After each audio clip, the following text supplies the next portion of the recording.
Saya Dewi Sinta. Di sini saya akan menjelaskan tentang teori uses and gratification. Dan judul saya atau penelitian saya itu tentang mengenai motif menonton konten YouTube Diari Misteri Sarah. Jadi di sini saya akan menjelaskan 3 poin. Yang pertama itu saya akan menjelaskan tentang apa itu teori uses and gratification. Kedua, saya akan menjelaskan tentang konten YouTube Diari Misteri Sarah dan analisisnya. Dan yang ketiga, saya akan menjelaskan mengenai kesimpulan atau keseluruhannya. Untuk poin yang pertama, saya akan menjelaskan tentang apa itu teori uses and gratification. Model uses and gratification itu menunjukkan bahwa yang menjadi permasalahan utama bukanlah bagaimana media mengubah sikap dan perilaku khalayak, tetapi bagaimana media memenuhi kebutuhan pribadi dan sosial khalayak. Jadi bobotnya itu ialah pada khalayak yang aktif, yang sengaja menggunakan media untuk mencapai tujuan khusus. Pengguna media berusaha untuk mencari sumber media yang paling baik di dalam usaha memenuhi kebutuhannya. Artinya, teori uses and gratification itu mengasumsikan bahwa pengguna memiliki pilihan alternatif untuk memuaskan kebutuhannya. Nah, ini di sini ada tampilan channel YouTube dari Sarah Wijayanto. Jadi, konten YouTube Diari Misteri Sarah atau DMS itu adalah channel YouTube yang dimiliki oleh seorang artis yang bernama Sarah Wijayanto. Hingga saat ini, subscriber dari YouTube channel Sarah Wijayanto itu udah mencapai 5 juta subscriber. Jumlah ini menjadikan channel YouTube Sarah Wijayanto menjadi YouTube bertema mistik di Indonesia yang memiliki subscriber terbanyak.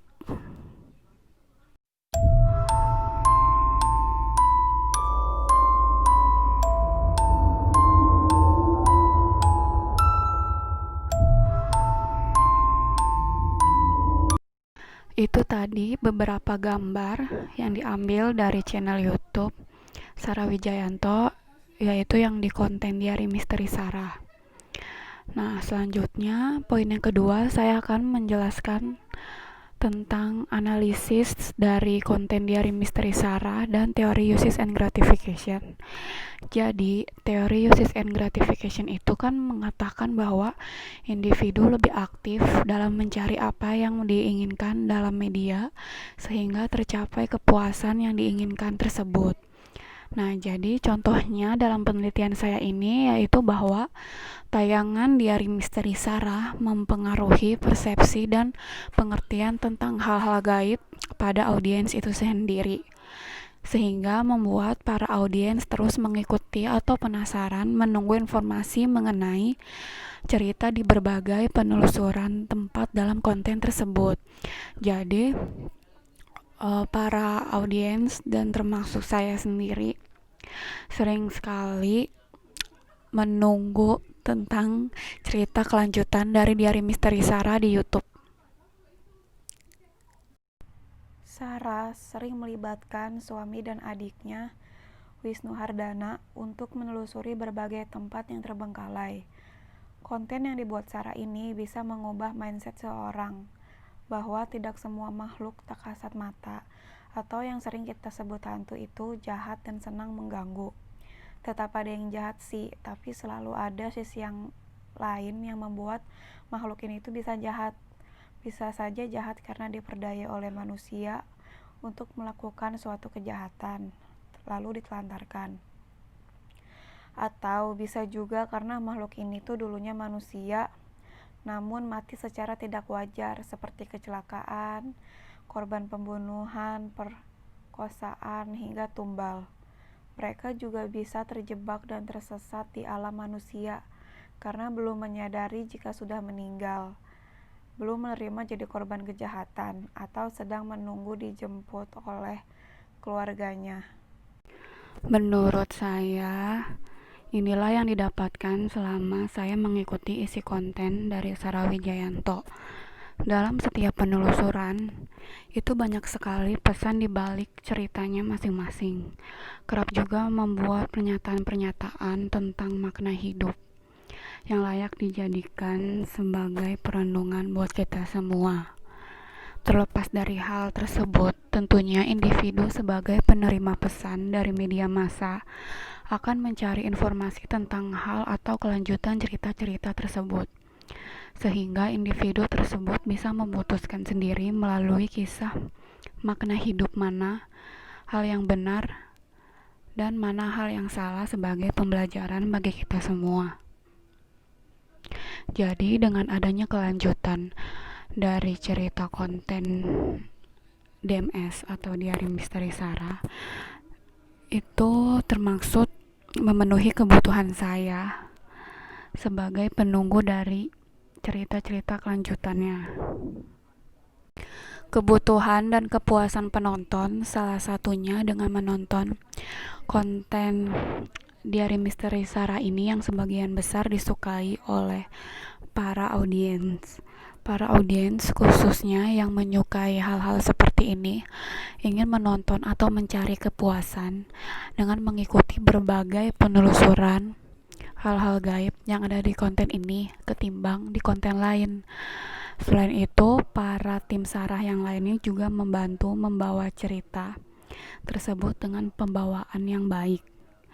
Dan yang menariknya di konten ini yaitu adiknya Sarah, si Wisnu ini, dia bisa menggambarkan wujud makhluk gaib tersebut yang membuat semakin penasaran dan menarik. Itu menurut saya. Dan yang menjadi ciri khas dalam konten Diari Misteri Sarah ini adalah di setiap penutupan video. Sarah memberi pesan yaitu, kami tidak memaksakan apa yang kami percaya untuk kalian percaya. Kami hanya ingin berbagi cerita.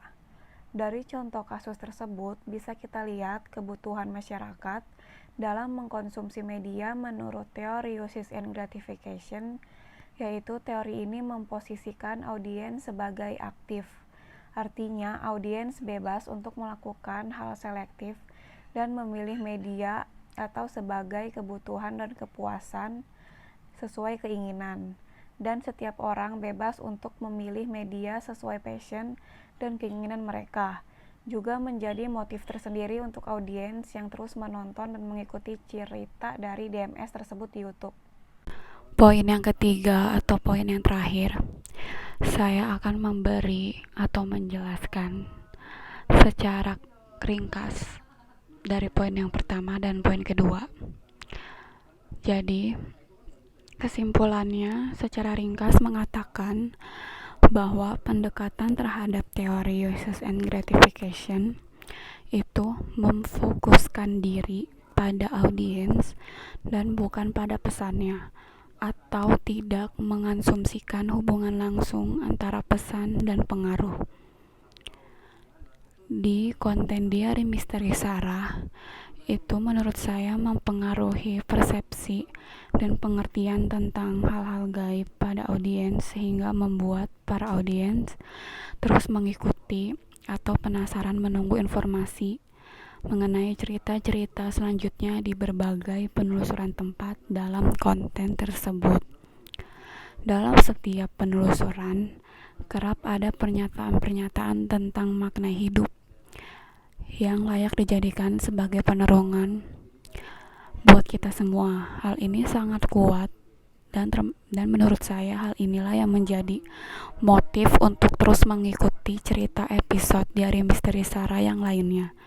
Terlepas dari hal tersebut, tentunya individu sebagai penerima pesan dari media massa akan mencari informasi tentang hal atau kelanjutan tentang cerita di konten Diari Misteri Sarah tersebut. Sekian presentasi dari saya. yaitu mengenai teori uses and gratification, dan penelitian saya yaitu motif menonton konten Diari Misteri Sarah. Terima kasih.